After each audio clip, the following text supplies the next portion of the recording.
हनुमान जी के 5 मुख होने के पीछे की कहानी। दोस्तों, आज हम आपको हनुमान जी के 5 मुंह होने की वजह को इस कहानी के माध्यम से बताएंगे। दोस्तों, लंका में महाबली मेघनाद के साथ बड़ा ही भीषण युद्ध चला। अंत में मेघनाद मारा गया। रावण, जो अब तक मद में चूर था, राम सेना खासतौर पर लक्ष्मण का पराक्रम सुनकर तनाव में आ गया। रावण को दुखी देखकर रावण की माँ केकसी उसके पाताल में बसे 2 भाइयों अहिरावण और महिरावण की याद दिलाती है।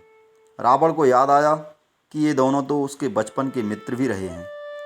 लंका का राजा बनने के बाद उनकी सुध ही नहीं रही थी। रावण ये भली प्रकार जानता था कि अहिरावण और महिरावण तंत्र मंत्र के महापंडित, जादू टोनों के धनी और माँ कामाक्षी के परम भक्त हैं। रावण ने उन्हें बुलावा भेजा और कहा कि वो अपने छल बल कौशल से श्री राम व लक्ष्मण का सफाया कर दें। ये बात दूतों के जरिए विभीषण को पता चल गई। युद्ध में अहिरावण व महिरावण जैसे परम मायावी के शामिल होने से विभीषण चिंता में पड़ गए। विभीषण को लगा कि श्री राम और लक्ष्मण की सुरक्षा व्यवस्था और कड़ी करनी पड़ेगी। इसके लिए उन्हें सबसे बेहतर लगा कि इसका जिम्मा परमवीर हनुमान जी को सौंप दिया जाए। राम लक्ष्मण की कुटिया लंका में सुवेल पर्वत पर बनी थी। हनुमान जी ने भगवान श्री राम की कुटिया के चारों ओर एक सुरक्षा घेरा खींच दिया। कोई जादू टोना, तंत्र मंत्र का असर या मायावी राक्षस इसके भीतर नहीं घुस सकता था। अहिरावण और महिरावण श्री राम और लक्ष्मण को मारने उनकी कुटिया तक पहुंचे, पर इस सुरक्षा घेरे के आगे उनकी एक ना चली। वो असफल रहे। ऐसे में उन्होंने एक चाल चली। महिरावण विभीषण का रूप धारण कर कुटिया में घुस गया। राम व लक्ष्मण पत्थर की सपाट शिलाओं पर गहरी नींद में सो रहे थे। दोनों राक्षसों ने बिना आहट के शिला समेत दोनों भाइयों को उठा लिया और अपने निवास पाताल की ओर चल दिए। विभीषण लगातार सतर्क थे। उन्हें कुछ देर में ही पता चल गया कि कोई अनहोनी घट चुकी है। विभीषण को महिरावण पर शक था। उन्हें राम लक्ष्मण की चिंता सताने लगी। विभीषण ने हनुमान जी को महिरावण के बारे में बताते हुए कहा कि वो उसका पीछा करें। लंका में अपने रूप में घूमना राम भक्त हनुमान के लिए ठीक ना था, सो उन्होंने पक्षी का रूप धारण कर लिया और पक्षी के रूप में ही निकुंभला नगर पहुंच गए। निकुंभला नगरी में पक्षी रूप धरे हनुमान जी ने कबूतर और कबूतरी को आपस में बात करते हुए सुना। कबूतर कबूतरी से कह रहा था कि अब रावण की जीत पक्की है। अहिरावण व महिरावण राम लक्ष्मण को बलि चढ़ा देंगे। बस सारा युद्ध समाप्त। कबूतर की बातों से ही हनुमान जी को पता चला कि दोनों राक्षस राम लक्ष्मण को सोते में ही उठाकर कामाक्षी देवी को बलि चढ़ाने पाताल लोक ले गए हैं। हनुमान जी वायु वेग से पाताल की ओर बढ़े और तुरंत वहां पहुंचे। हनुमान जी को पाताल लोक में प्रवेश द्वार पर एक अद्भुत पहरेदार मिला। इसका आधा शरीर बानर का और आधा मछली का था। उसने हनुमान जी को पाताल में प्रवेश से रोक दिया। द्वारपाल हनुमान जी से बोला कि मुझको परास्त किए बिना तुम्हारा भीतर जाना असंभव है। दोनों में लड़ाई ठन गई। हनुमान जी की आशा के विपरीत ये बड़ा ही बलशाली व कुशल योद्धा निकला। दोनों ही बड़े बलशाली थे। दोनों में बहुत भयंकर युद्ध हुआ, परंतु वह बजरंगबली के आगे टिक ना सका। आखिरकार हनुमान जी ने उसे हरा तो दिया, पर उस पर द्वारपाल की प्रशंसा किए बिना रह ना सके। हनुमान जी ने उस वीर से पूछा कि हे वीर, तुम अपना परिचय दो। तुम्हारा शरीर भी कुछ ऐसा है कि उससे कौतूहल हो रहा है। उस वीर ने उत्तर दिया, मैं हनुमान जी का पुत्र हूँ, मेरा नाम है मकरध्वज। हनुमान जी ने ये सुना तो आश्चर्य में पड़ गए। वह वीर की बात सुनने लगे। मकरध्वज ने कहा, लंका दहन के समय हनुमान जी समुद्र में अपनी अग्नि शांत करने पहुँचे। उनके शरीर से पसीने के रूप में तेज गिरा। उस समय मेरी माँ ने आहार के लिए मुंह खोला था, वह तेज मेरी माता ने अपने मुख में ले लिया और गर्भवती हो गई।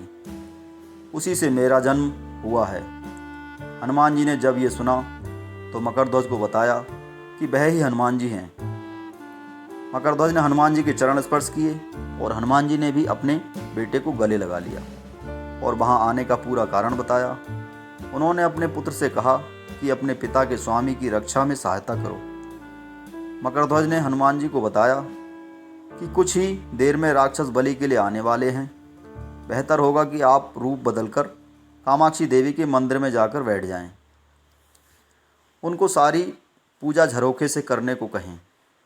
हनुमान जी ने पहले तो मधुमक्खी का वेश धरा और माँ कामाक्षी के मंदिर में घुस गए। हनुमान जी ने माँ कामाक्षी को नमस्कार कर सफलता की कामना की और फिर पूछा, हे माँ, क्या आप वास्तव में श्री राम और लक्ष्मण की बलि चाहती हैं? हनुमान जी के इस प्रश्न पर माँ कामाक्षी ने उत्तर दिया कि नहीं, मैं तो दुष्ट अहिरावण और महिरावण की बलि चाहती हूँ।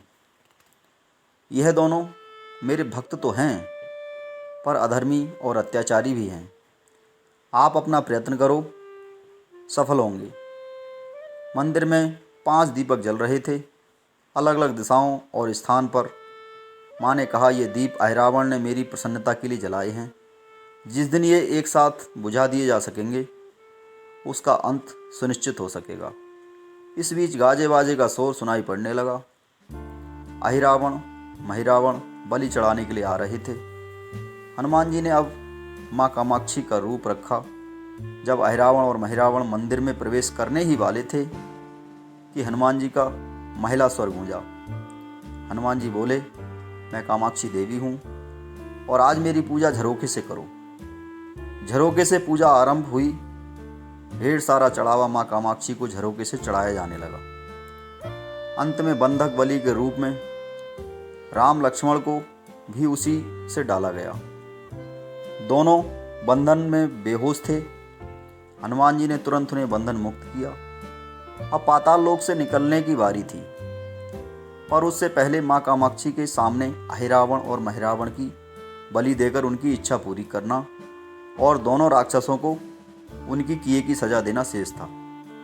अब हनुमान जी ने मकरध्वज को कहा कि वह अचेत अवस्था में लेटे हुए भगवान राम और लक्ष्मण का खास ख्याल रखें। अब हनुमान जी ने दोनों राक्षसों के साथ युद्ध छेड़ दिया, पर यह युद्ध इतना आसान ना था। अहिरावण और महिरावण बड़ी मुश्किल से मरते तो फिर 5-5 के रूप में जिंदा हो जाते। इस विकट स्थिति में मकरध्वज ने बताया कि अहिरावण की पत्नी नाग कन्या है। अहिरावण उसे जबरन हरलाया है। वह उसे पसंद नहीं करती, पर मन मार के उसके साथ है। वह अहिरावण के राज जानती होगी। उससे उसकी मौत का राज पूछा जाए। आप उसके पास जाएं और सहायता मांगें। मकरध्वज ने राक्षसों को युद्ध में उलझाए रखा और उधर हनुमान जी अहिरावण की पत्नी के पास पहुंचे। नागकन्या से उन्होंने कहा कि यदि तुम अहिरावण की मृत्यु का भेद बता दो तो हम उसे मारकर तुम्हें उसके चुंगल से मुक्ति दिला देंगे। अहिरावण की पत्नी ने कहा, मेरा नाम चित्रसेना है। मैं भगवान विष्णु की भक्त हूँ। मेरे रूप पर अहिरावण मन मिटा और मेरा अपहरण कर यहाँ कैद किए हुए है, पर मैं उसे नहीं चाहती। लेकिन मैं अहिरावण का भेद तभी बताऊंगी जब मेरी इच्छा पूरी की जाएगी। हनुमान जी ने अहिरावण की पत्नी चित्रसेना से पूछा कि आप अहिरावण की मृत्यु का रहस्य बताने के बदले में क्या चाहती हो? आप मुझे अपनी शर्त बताएं, मैं उसे जरूर मानूंगा। चित्रसेना ने कहा, दुर्भाग्य से अहिरावण जैसा असुर मुझे हरलाया। इससे मेरा जीवन खराब हो गया। मैं अपने दुर्भाग्य को सौभाग्य में बदलना चाहती हूँ।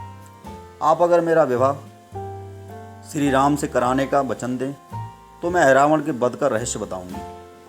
हनुमान जी सोच में पड़ गए। भगवान श्री राम तो एक पत्नी निष्ठ हैं। अपनी धर्मपत्नी देवी सीता को मुक्त कराने के लिए असुरों से युद्ध कर रहे हैं। वह किसी और से विवाह की बात तो कभी नहीं स्वीकारेंगी।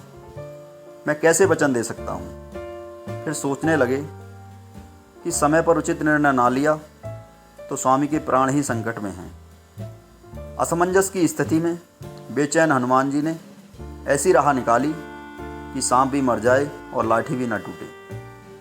हनुमान जी बोले, तुम्हारी शर्त स्वीकार है, पर हमारी भी एक शर्त है। यह विवाह तभी होगा जब तुम्हारे साथ भगवान राम जिस पलंग पर आसीन होंगे वह सही सलामत रहना चाहिए। यदि वह टूटा तो इसे अपशगुन मानकर वचन से पीछे हट जाऊंगा। जब महाकाय अहिरावण के बैठने से पलंग नहीं टूटता तो भला श्री राम के बैठने से कैसे टूटेगा। ये सोचकर चित्रसेना तैयार हो गई। उसने अहिरावण समेत सभी राक्षसों के अंत का सारा भेद बता दिया। चित्रसेना ने कहा, दोनों राक्षसों की बचपन की बात है। इन दोनों के कुछ शरारती राक्षस मित्र कहीं से एक भ्रामरी को पकड़ लिया। मनोरंजन के लिए वे उस भ्रामरी को बार बार कांटों से छेद रहे थे। भ्रामरी साधारण भ्रामरी ना थी, वह भी बहुत मायावी थी, किंतु किसी कारणवश पकड़ में आ गई थी। भ्रामरी की पीड़ा सुनकर अहिरावण और महिरावण को दया आ गई और अपने मित्रों से लड़कर उसे छुड़ा दिया। मायावी भ्रामरी का पति भी अपनी पत्नी की पीड़ा सुनकर आया था। अपनी पत्नी की मुक्ति से प्रसन्न होकर उस भौरे ने वचन दिया था कि तुम्हारे उपकार का बदला हम सभी भ्रमर जाति मिलकर चुकाएंगे। ये भौरे अधिकतर उसके शयन कक्ष के पास रहते हैं। ये सब बड़ी भारी संख्या में हैं। दोनों राक्षसों को जब भी मारने का प्रयास हुआ है और ये मरने को हो जाते हैं, तब भ्रमर उनके मुख में एक बूंद अमृत डाल देते हैं। उस अमृत के कारण ये दोनों राक्षस मरकर भी जिंदा हो जाते हैं। इसलिए पहले आपको इन भंवरों को मारना होगा। हनुमान जी रहस्य जानकर लौटे। मकरध्वज ने अहिरावण को युद्ध में उलझा रखा था, तो हनुमान जी ने भंवरों का खात्मा शुरू किया। वे आखिर हनुमान जी के सामने कहाँ तक टिकते। जब सारे भ्रमर खत्म हो गए और केवल एक बचा, तो वह हनुमान जी के चरणों में लौट गया। उसने हनुमान जी से प्राण रक्षा की याचना की। हनुमान जी पसीज गए। उन्होंने उसे क्षमा किए एक काम सौंपा। हनुमान जी बोले, मैं तुम्हें प्राण देता हूँ, पर इस शर्त पर कि तुम यहाँ से तुरंत चले जाओगे और अहिरावण की पत्नी के पलंग की पार्टी में घुसकर जल्दी से जल्दी उसे पूरी तरह खोखला बना दोगे। भंवरा तत्काल चित्रसेना के पलंग की पार्टी में घुसने के लिए प्रस्थान कर गया। इधर अहिरावण और महिरावण को अपने चमत्कार के लुप्त होने से बहुत अचरज हुआ, पर उन्होंने मायावी युद्ध जारी रखा। भ्रमरों को हनुमान जी ने समाप्त कर दिया। फिर भी हनुमान जी और मकरध्वज के हाथों अहिरावण और महिरावण का अंत नहीं हो पा रहा था। यह देखकर हनुमान जी कुछ चिंतित हुए। फिर उन्हें कामाक्षी देवी का वचन याद आया। देवी ने बताया था कि अहिरावण को सिद्धि है कि जब पांचों दीपक एक साथ बुझेंगे तभी वे नए नए रूप धारण करने में असमर्थ होंगे और उनका वध हो सकेगा। हनुमान जी ने तत्काल पंचमुखी रूप धारण कर लिया। उत्तर दिशा में बराहमुख, दक्षिण में नरसिंह मुख, पश्चिम में गरुड़ मुख, आकाश की ओर हैग्रीव मुख एवं पूर्व दिशा में हनुमान मुख। उसके बाद हनुमान जी ने अपने पांचों मुख द्वारा एक साथ पांचों दीपक बुझा दिए। अब उनके बार बार पैदा होने और लंबे समय तक जिंदा रहने की सारी आशंकाएं समाप्त हो गई थीं। हनुमान जी और मकरध्वज के हाथों शीघ्र ही दोनों राक्षस मारे गए। इसके बाद उन्होंने श्री राम और लक्ष्मण जी की मूर्छा दूर करने के उपाय किए। दोनों भाई होश में आ गए। चित्रसेना भी वहां आ गई थी। हनुमान जी ने कहा, प्रभु, अब आप अहिरावण और महिरावण के छल और बंधन से मुक्त हुए, पर इसके लिए हमें इस नाग कन्या की सहायता लेनी पड़ी थी। अहिरावण इसे बलपूर्वक उठा लाया था। वह आपसे विवाह करना चाहती है। कृपया इससे विवाह कर इसे अपने साथ ले चलें। इससे उसे भी मुक्ति मिलेगी। श्री राम हनुमान जी की बात सुनकर चकराए। इससे पहले कि वह कुछ कह पाते, हनुमान जी ने ही कह दिया कि भगवान आप तो मुक्तिदाता हैं। अहिरावण को मारने का भेद इसी ने बताया है। इसके बिना हम उसे मार कर आपको बचाने में सफल नहीं हो पाते। कृपा निधान इसे भी मुक्ति मिलनी चाहिए। परंतु आप चिंता ना करें, हम सबका जीवन बचाने वाले के प्रति बस इतना कीजिए कि आप बस इस पलंग पर बैठिए, बाकी का काम मैं संपन्न करवाता हूँ। हनुमान जी इतनी तेजी से सारे काम करते जा रहे थे कि इससे श्री राम और लक्ष्मण दोनों चिंता में पड़ गए। वह कोई कदम उठाते तब तक हनुमान जी ने भावावेश में प्रभु श्री राम की बाँह पकड़कर चित्रसेना के उस सजे धजे विशाल पलंग पर बिठा दिया। श्री राम कुछ समझ पाते कि तभी पलंग की खोखली पाटी चरमराकर टूट गई। पलंग धराशायी हो गया। चित्रसेना भी जमीन पर आ गिरी। हनुमान जी हंस पड़े और चित्रसेना से बोले, अब तुम्हारी शर्त तो पूरी हुई नहीं, इसलिए यह विवाह नहीं हो सकता।